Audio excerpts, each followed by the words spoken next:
Assalamualaikum warahmatullahi wabarakatuh.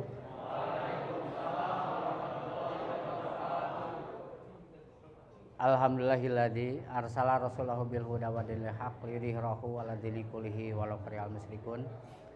Asyhadu an la ilaha illallah wahdahu la syarikalah wa asyhadu anna Muhammadan abduhu wa rasuluh. Amma ba'd.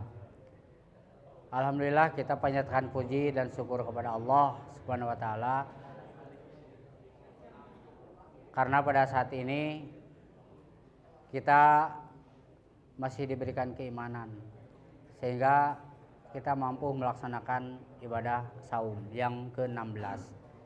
Mudah-mudahan saja saum yang telah kita laksanakan diterima oleh Allah Subhanahu wa taala dan yang akan kita laksanakan diberikan kekuatan, istiqomah, makin meningkat kesabaran kita kepada Allah sehingga tujuan dari saum tadi la'alakum tatakun kita bisa memperolehnya, yaitu menjadi orang-orang yang takwa.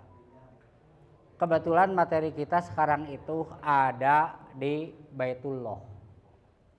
Barusan Bapak ngisi di kelas, ya, bebas, nggak ada aturan, paling aturan yang dibikin oleh panitia.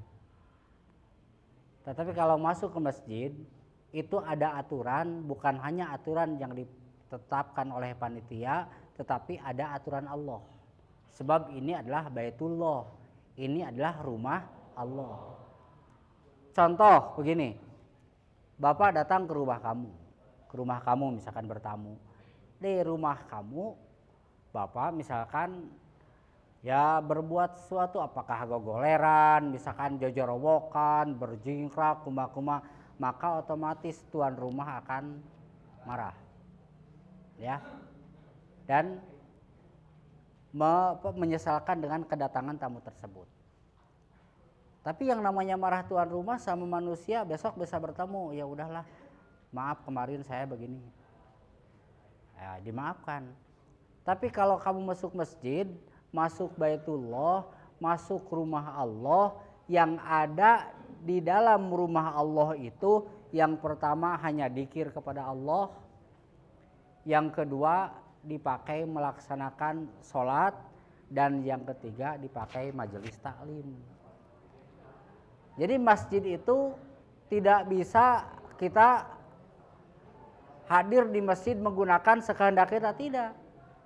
Tapi ada ketetapan khusus. Ya. Nah, makanya tolong jangan sampai kita menambah dosa, nanti kita tujuan ingin mendapatkan pahala dengan tujuan untuk melaksanakan kegiatan di bulan Ramadan, tetapi justru nambah dosa. Man sauma Ramadana imanan wahtisaban gupirolahu mataqodama min danbi. Barang siapa yang saum pada bulan Ramadan dengan penuh keimanan dan perhitungan, maka taqodama min danbi, Allah akan mengampuni dosa-dosa yang telah lalu. Kita melaksanakan saum karena iman kita kepada Allah. Biarpun kita tidak melihat orang lain di jalan yang kita kenal, orang tua jauh di rumah, tapi begitu kamu pulang dari sekolah melihat di pinggir ada yang jualan es ataupun sirup ataupun misalkan warteg, dalam hati kamu walaupun ada keinginan untuk mampir karena orang tua di rumah, yang lain pun tidak pada kenal, terus wartegnya pun tertutup, ada keinginan untuk mampir, tetapi karena keimanan kamu yang yakin Allah melihat kepada kita, maka kamu tidak berani melakukannya. Kenapa? Karena Allah melihat kepada kita. Nah, itu adalah latihan kejujuran. Latihan kejujuran walaupun orang lain tidak ada, ya, tidak ada yang lihat, tidak ada yang tahu. Nanti tolong bantu panitia, Bapak pun sendiri melihat, kalau ada yang berbicara di belakang atau siapa saja yang berbicara, akan Bapak suruh ke depan supaya kamu berbicara, yang dibicarakan itu kamu bicarakan. Daripada bicara yang tidak bermanfaat, Pak Angsi, itu lebih baik kamu diam. Atau berbicaralah yang bermanfaat. Ya. Jadi kalau ada yang ngomong wae, ngobrol wae, Bapak suruh ke depan untuk kamu yang berceramah. Nah, perhatikan. Jadi rumah Allah itu tempat beribadah kepada Allah. Lalu kita hadir di sini dalam keadaan saum. Kita melaksanakan saum perintah Allah, kita hadir di masjid perintah Allah. Beruntung kamu bisa masuk masjid. Sebab masuk masjid mah Allahumma ftahli abwaba rahmatika. Ya Allah, bukakanlah rahmat pintu-pintu rahmat bagiku ketika hadir di masjid. Sekarang Allah mau menekan rahmat, kamunya malahan ribut di masjid. Gitu.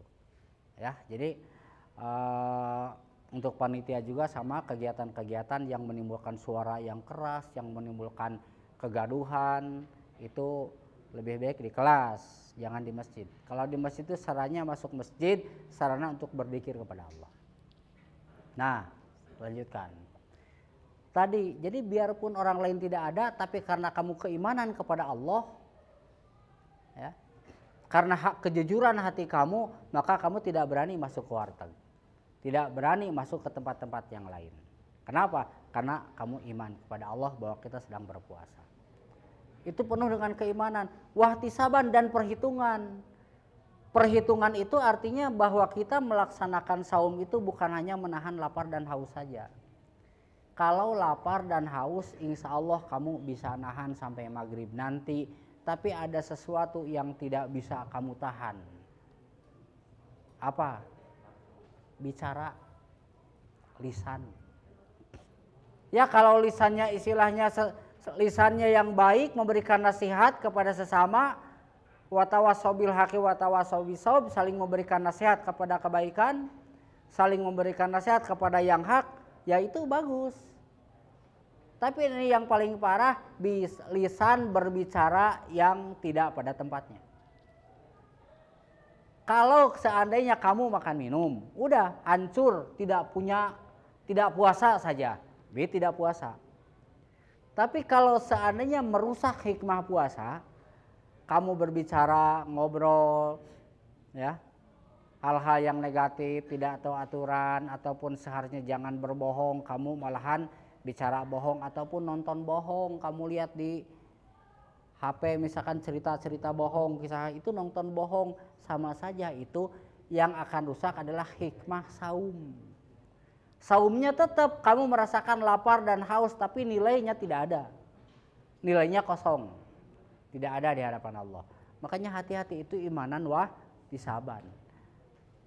Dan juga man koma Ramadan, barang siapa yang koma, mendirikan kegiatan-kegiatan amalan pada bulan Ramadan, apakah tadarus, pesantren kilat, malamnya mengadakan sholat tarawih, maka itu sama di hadapan Allah.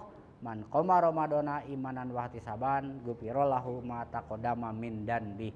Allah akan mengampuni dosa-dosa yang telah lalu. Nah, yang diharapkan pada bulan Ramadan itu hati menjadi lembut. Contoh, di dalam tubuh manusia ada segumpal darah. Fahya qalbun, kata Imam Ghazali, maka itu adalah hati. Kalau hati tersebut baik, maka akan baik semua langkahnya. Tapi kalau hati itu jelek, akan jeleklah semua langkahnya. Kalau kamu lagi gembira, saya ngobrol tadi di belakang teh. Kita ngobrol baik. Atau sakali sewang cek bapak ke depan. Kalau hati tersebut baik, maka kamu akan tersenyum ke tiap orang. Kamu akan santun, akan lembut, dan kelihatan wajahmu bersinar bergembira. Karena apa? Karena hati kamu dalam keadaan baik. Tapi kalau hati dalam keadaan kotor, maka wajahmu akan memperlihatkan kekotoran hati, dan bertemu dengan orang lain pun akan terlihat bahwa kamu itu sedang kesal karena hatinya kotor. Akan terlihat. Kategori hati untuk menerima ajaran, untuk menerima nasihat-nasihat ada 3. Yang pertama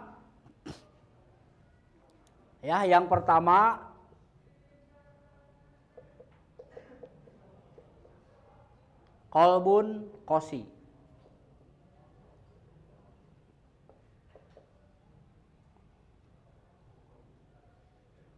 Qalbun qasi. Qalbun qasi ini hati yang keras. Yang kedua qalbun ghafil. Dan yang ketiga salim.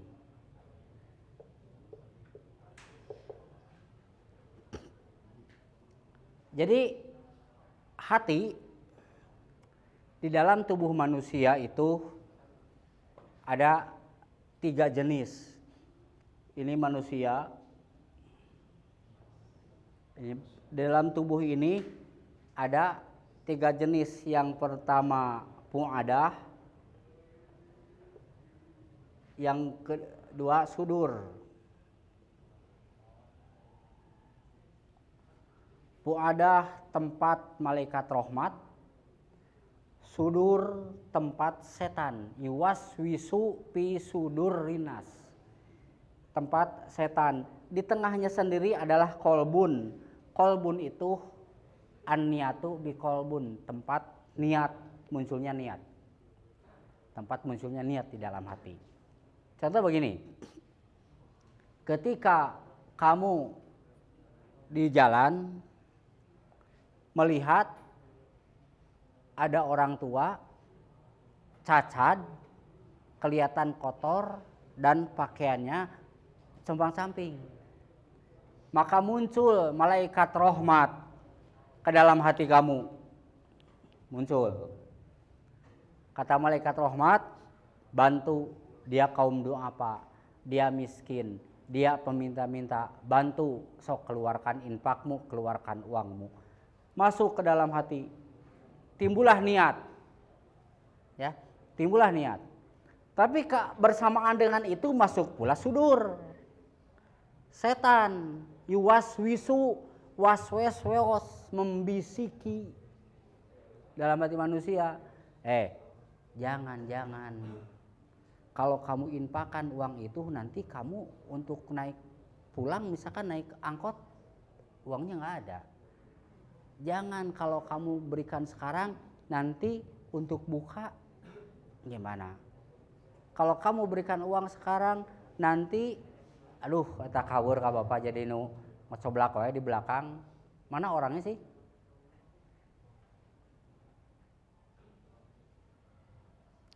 Nah, sekali lagi, ini rumah Allah. Rumah Allah itu hanya diisi dengan dzikir kepada Allah. Kalau kamu misalkan dalam hati tidak keluar dari lisan, kamu dzikir kepada Allah silahkan. Tapi ini mau ucapan dzikir bukan, malahan menjadi setan mengganggu yang lain. Ya, ingat, masuk ke dalam sudur. Setan itu ada minal jinnati wan nas.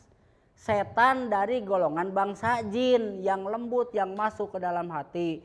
Tapi ada juga minal jinnati wan nas. Setan dari golongan manusia yang berusaha mengganggu orang lain. Mengganggu orang lain terus mempengaruhi setan. Dan sekarang itu ditambah lagi setan yang dipegang oleh kita setiap hari. Apa? HP. HP juga bisa menjadi setan bagi kita. Kadangkala sewaktu datang adzan kita masih melihat HP, mainin HP, adzan kita biarkan. Kita lewati. Kan gitu. Nah, kembali ke pokok sini. Sudur. Tadinya sudah ada niat setelah masuk ke dalam otak, dari otak ada niat. Masuk ke dalam hati kita berinfak. Tapi setan berbicara, kalau kamu infakkan uang itu nanti kamu gimana? Nah, akhirnya masuk setan sini sehingga timbul menekan niat yang tadi, ya udah jangan, gak perlu, masuk kepikiran ke sini. Oh iya ya, kalau saya infakkan sekarang nanti untuk berbuka kurang. untuk beli kuota kurang. Perang di dalam ini. Dalam hati perang antara positif dan negatif. Di dalam tubuh ini terjadi pertempuran terus-menerus. Pertempuran antara antara malaikat rahmat yang masuk melalui afidah ya, dan pertempuran dengan setan, yaitu yang datangnya masuk melalui sudur, sehingga timbul terjadi pertentangan. Nanti yang menang yang mana? Tergantung keimanan kita. Kalau iman kita kuat, otomatis yang menang keimanan kita, selamat, surga bagiannya. Tapi kalau keimanan kita kalah oleh pengaruh setan, setan tertawa dan kamu yang rugi. Makanya hati-hati.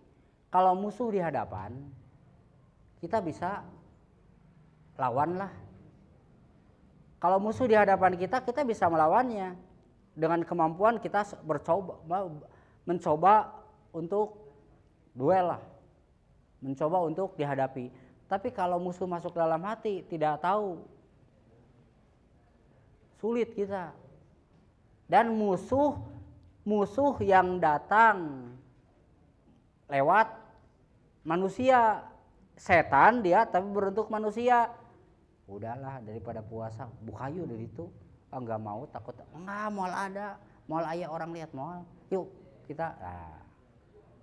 Atau masuk ke dalam hati, udah nggak perlu ceramah mah gitu-gitu keneh, nggak perlu dengerin, mending ngobrol yuk. Ceramah mah gitu-gitu keneh. Sama tiap malam juga saya dengar ceramah di masjid gitu-gitu aja, nggak perlu dengerin, mending ngobrol yuk. Itu setan tapi bentuknya bentuk manusia. Kalau diterawang lebih jauh akan terlihatlah wajah setannya. Hanya berbentuknya masuk ke dalam jiwa manusia, jika manusia padahal jiwanya sudah dimasuki oleh setan. Nah, ini sudur. Ini dari pengaruh ini semua akan menimbulkan satu al-qalbun qasi. Qalbun qasi itu hati yang keras. Kenapa hati tersebut bisa keras? Ingat suatu hadis.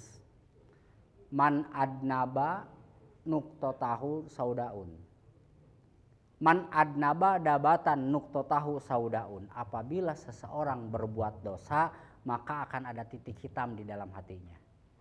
Jadi hati ini ada titik, ya. Ini hati misalkan qalbun akan ada titik. Nah, terus fa'in lam yatub fa'in taba sakulat qalbuhu saudaun. Kalau dia tobat, dia sadar, maka titik ini dihapus kembali oleh Allah. Fa'in lam yatub, kalau dia tidak sadar, maka berbuat dosa titik satu. Berbuat lagi titik satu. Berbuat lagi titik terus, karena banyak dosa yang ditimbulkannya, yang dilakukannya, maka hari ini sudah banyak titiknya. Akhirnya fa'in lam yatub, kalau dia tidak tobat, maka jadat saudaun qalbuhu, titiknya banyak. Kalau sudah titik banyak, maka khotamallahu ala qulubihim, Allah menutup hatinya dari kebenaran, dari akidah. Hati-hati itu. Kalau seandainya Allah sudah menutup dari kebenaran. Terus yang kedua, khotamallahu ala qulubihim wa ala sam'ihim, ditutup pendengarannya. Dia tidak mau mendengar kalimat-kalimat Allah, tidak mau mendengar kalimat-kalimat thayyibah, dan tidak mau mendengarkan nasihat-nasihat. Daripada dengar ceramah, mending dengar musik. Daripada dengar bacaan Quran, mending dengar yang lainnya. Telinganya sudah tertutup. Matanya ditutupi oleh Allah, bukan berarti jadi buta, tetapi kamu tidak melihat penderitaan orang lain. Melihat orang lain menderita, lempeng. Melihat anak yatim, keluarga yang miskin, orang-orang duafa, lempeng, matanya nggak ada pengaruh. Tidak ada sedikit pun kesan keimanan di matanya.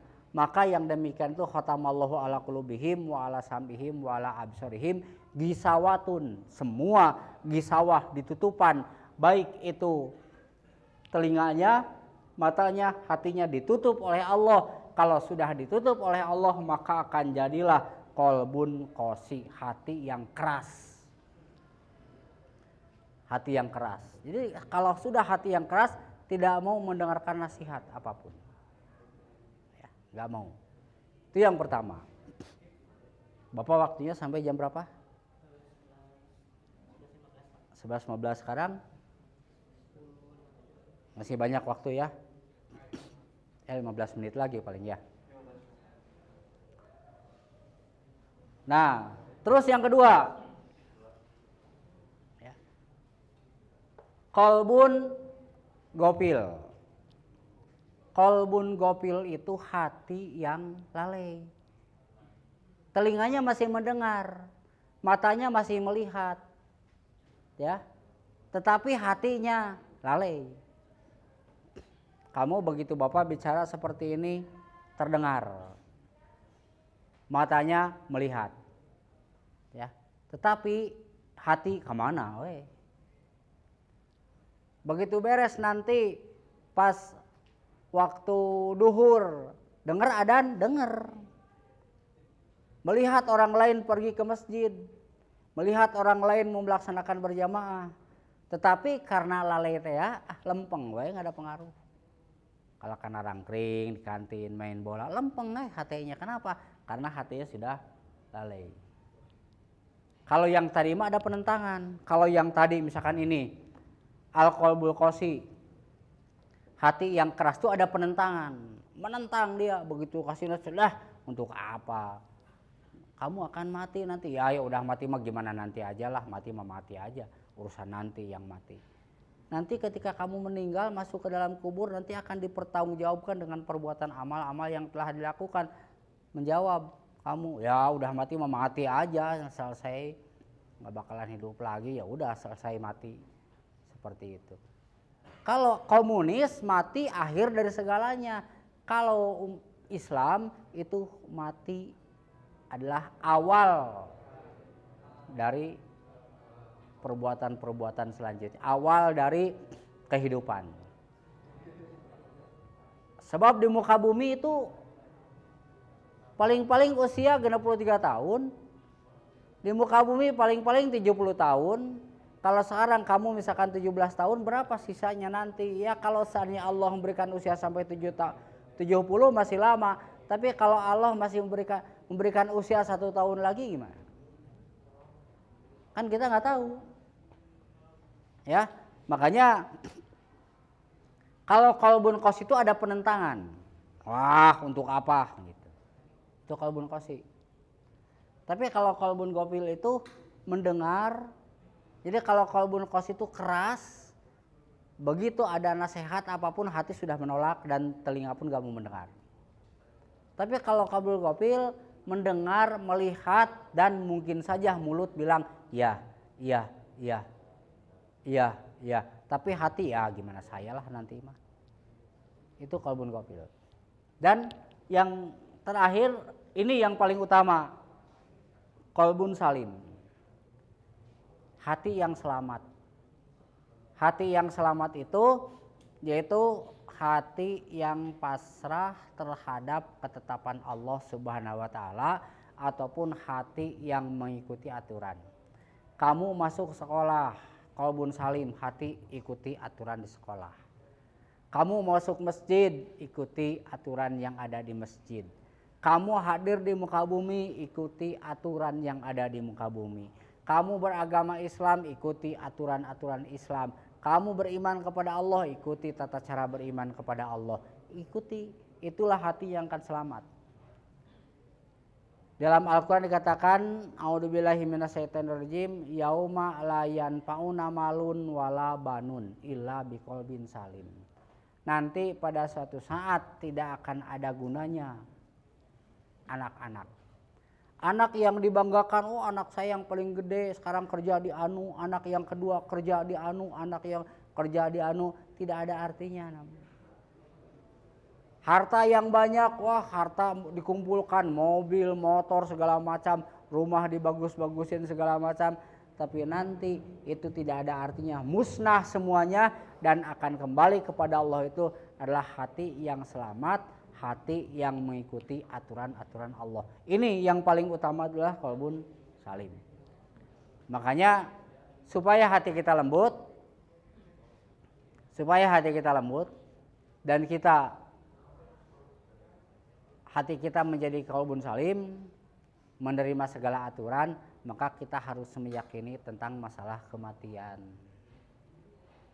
Bahwa kita tuh hidup di muka bumi tidak akan lama, kalau sudah waktunya ya kita akan mati. Mumpung masih hidup, maka pergunakanlah waktu-waktu yang ada untuk berbuat kebaikan. Sebab kalau sudah mati, kalau sudah kita kembali kepada Allah, sudah tidak ada kesempatan lagi untuk berbuat kebaikan. Ya, sebelum ditutup kalau ada pertanyaan silakan. Gak perlu nuduh orang lain, niat aja dalam hati. Ada yang belum paham, lalu kamu angkat tangan. Silakan. Kenapa hati lebih banyak berbicara daripada mulut? Kenapa hati lebih banyak berbicara daripada mulut? Kalau berbicara, justru yang berbahaya itu mulut. Ya. Kalau hati banyak berbicara, misalkan dalam hati ada berbicara, tergantung pembicaraannya, apakah pembicara ampung ada ataupun sudur. Kalau hati misalkan dalam hati, wah saya mau nakal, saya mau ribut, saya mau itu dalam hati, tapi tidak ada prakteknya, nggak jadi masalah itu. Tapi yang paling bahaya itu kalau pembicaraan yang ada dalam hati itu lewat mulut. Nah itu yang paling bahaya. Sebab Rasulullah pun mengajarkan asmut, artinya diam. Jadi lebih baik diam. Diam itu bagaikan emas, tapi kalau berbicara bagaikan perak. Lebih baik bicara diam. Jadi kalau berbicara lebih baik hati saja. Kalau kamu mau ngobrol, lebih baik ngobrol dengan hati. Jadi nggak mengganggu orang lain. Ya. Jadi hati itu berbicaranya an-niyatu biqalbi, munculnya niat-niat di dalam hati. Niat ingin berbuat ini, ingin berbuat baik dan berbuat negatif, tergantung pengaruh mana yang lebih kuat di dalam jiwa kamu. Pengaruh malaikat rahmat ataupun pengaruh setan. Ya, ada lagi.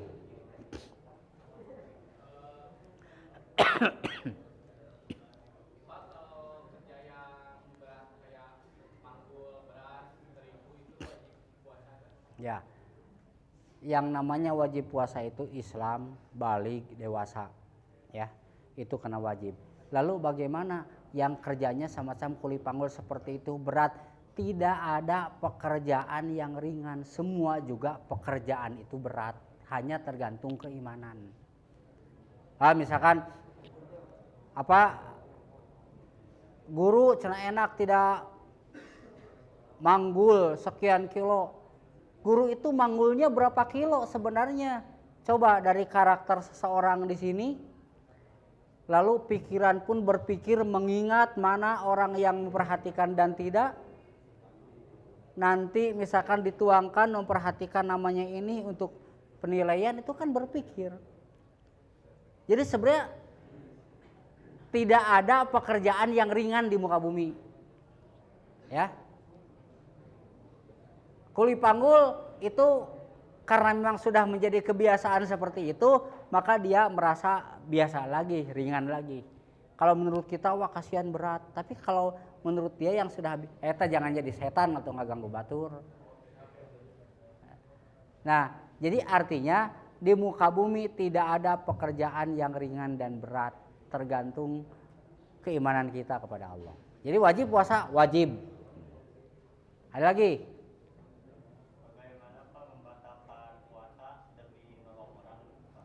Contoh. Orang kecebur sumur kan pasti Terus? harus ditolongin gitu.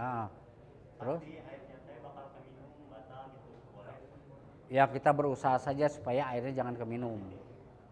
Ya. Dan orang kecebur sumur mati, lalu kita mau nolong, berusaha saja supaya airnya jangan keminum. Diangkat saja, diikat pakai tali.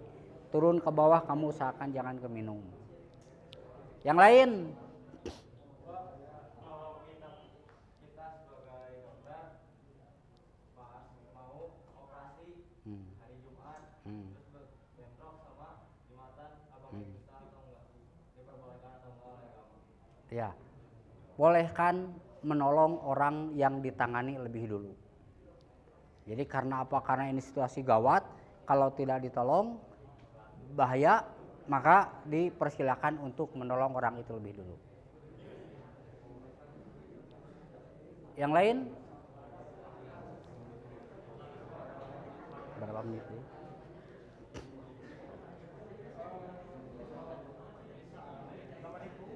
6 menit. Ya, kalau sudah tidak ada, kita pulang juga ke rumah, mau nggak bisa makan, nggak bisa minum. Ya. Narin. Rasulullah usia 57 tahun. Pada bulan Ramadan Rasulullah naik kuda dari Madinah ke Badar, jarak 159 kilo naik kuda untuk berperang, disebut perang Badar. Kalau kita menjadi umat mengaku bahwa Rasulullah adalah contoh bagi kita, kalau kita ingin diaku umat Rasul, Rasulullah itu pada bulan Ramadan kegiatan tidak berkurang. Malahan Rasulullah itu berperang pada bulan Ramadan. Ya, kita dikasih puasa segala itu aja sudah pingnya tidur. Padahal di hadapan kita itu masih banyak tantangan, ya. Tantangan yang harus kamu hadapi. Ingat, ada 3 kelompok manusia yang apabila berdoa langsung diterima oleh Allah. Salah satu la turadu da'watuhum, 3 kelompok manusia yang apabila berdoa langsung diterima oleh Allah. Yang pertama asyamu hina yubtirun, orang yang berpuasa hingga berbuka. Kamu dalam keadaan puasa banyak berdoa kepada Allah. Esok atau lusa itu tantangan yang akan kamu hadapi makin banyak dan menantang. Minta kekuatan dari sekarang, berdoa kepada Allah supaya kamu diberikan kesuksesan, kecerahan di masa datang. Banyak berdoa, ya. Jangan tidur melulu, sudah sholat subuh tidur, udah duhur tidur. Jangan, banyak kegiatan. Baca Quran, ya, banyak kegiatan. Baca Quran, banyak membaca buku, ya. Jangan setan di tanganmu dijadikan alasan. Ini alasan untuk beribadah. Kenapa? Karena ini masih rame, ini masih tanggung, ini gamenya belum selesai, pas panggilan adzan kamu lalaikan. Jangan jadi alasan dipengaruhi oleh gangguan setan itu. Setan itu aduwwum mubin, setan itu musuh yang nyata, maka kita justru harus bisa melawan setan itu. Ya. Dan ini tolong diingatkan kembali. Tolong perhatikan. Tolong diingatkan. Sekarang itu yang dikhawatirkan masuk ke generasi muda, yaitu melalui gadget, melalui WA, melalui FB, banyak ajaran-ajaran yang menyimpang dari Quran dan Sunnah. Artinya banyak ajaran-ajaran seperti sholat 23 rakaat tarawih cepat sekali, itu bacaannya gimana? Ataupun banyak ajaran-ajaran yang menyimpang. Mau melaksanakan sholat tarawih, ya nyanyi dulu, itu banyak menyimpang. Dan kamu lihat tentang tata cara sholat yang tidak diajarkan oleh Rasulullah, sholat sambil joget segala macam, itu ajaran-ajaran sesat yang akan menyelewengkan ajaran-ajaran Islam.